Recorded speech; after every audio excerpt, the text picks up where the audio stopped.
So today is Monday, and unlike most people who dread this day, a lot of pastors, this is actually our favorite day of the week besides Sunday. And the reason why is because this is our Sabbath day or our Sabbath rest. And so when pastors talk about the Sabbath, it's like, what does that even look like and what does that even mean? Well, in this video, what I'm going to do is I'm going to show you how I spend a typical Sabbath morning. So if you're ready, let's go.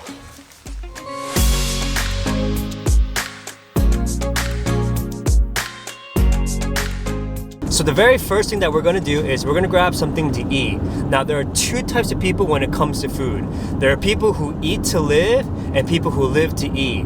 Now for me, I'm a very simple guy. I just eat to live. I just need something to sustain myself.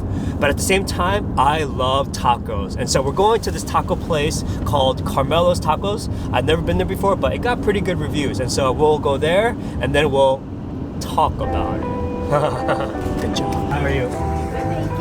Can I get, I'll get 2 asada, 1 al pastor, and 1 chicken, please. So the tacos, I will give it a 7 out of 10. Pretty good. But let's talk about Sabbath.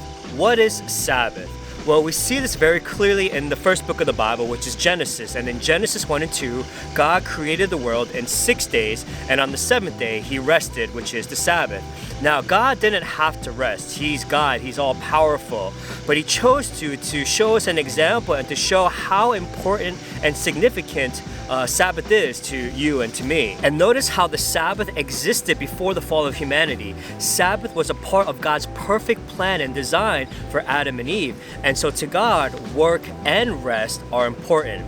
And so now we have to ask ourselves is, why is Sabbath and taking one so important? And the reason why Sabbath is so important is because it reminds us that our value is not determined by our productivity. I mean, sometimes life can feel like a rat race, right? I mean, think about our culture. We value and we put a high emphasis on what people can produce. I mean, think about any employer. They employ people who are productive. Think about colleges and admission offices and graduate programs. They accept students based upon their academic performance or their academic productivity.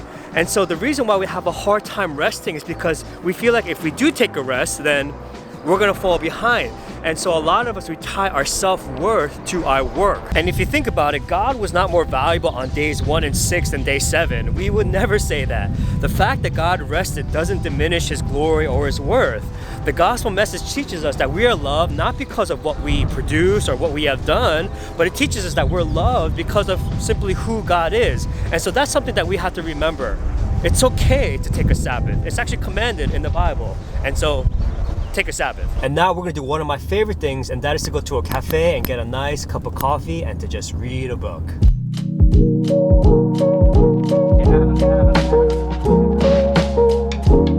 And the Sabbath is also another healthy reminder about our limitations and our weaknesses. You know, this is a day where we get to embrace those weaknesses because that's when God's power gets to rest on us. And this is why the Apostle Paul says this in 2 Corinthians. He says, you know, I delight in my weaknesses, in hardship and persecution, for when I'm weak, then I am strong.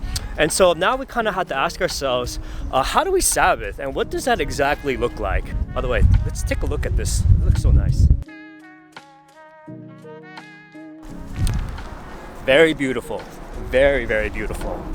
Now everyone's Sabbath is going to look different from person to person, but a book that's really helped me is a book by Peter Scazzero called Emotionally Healthy Leaders. And in this book, he kind of gives us a framework of what a biblical Sabbath looks like, and he lists 4 characteristics. And the first step is to stop any work, whether paid or unpaid, and not to bring it home. And so this includes grocery shopping or laundry or even paying the bills, because that's still considered work. And so in order for us to have a good Sabbath, we need to stop all of the work that is in our lives. And the second step is to rest. God not only created, but He rested on the 7th day. And so we need to follow God's example and have true rest on Sabbath. And this leads us to the third step, which is to delight. God not only created and then rested, but God also delighted in everything that He has done. And in the same way, in order for us to have a healthy Sabbath, we need to do things that brings us joy and delight. And so whatever that is for you, just do it. And the fourth step is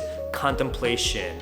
A Sabbath is a day that is holy unto the Lord. So while we take time off from work, that doesn't mean that we take time off from God. And on the Sabbath day, we recognize God's goodness and God's grace and God's mercy in our lives. And this doesn't mean that we pray and we read the Bible every single hour on our Sabbath, but it's just having a general awareness of God's goodness and God's grace and God's presence in our lives. Hey, I hope you guys enjoyed this video and I hope you guys learned a lot. And before you go, make sure to hit that like button right down below. I really appreciate it. Hey, take care, God bless, and I'll see you in the next one. See ya.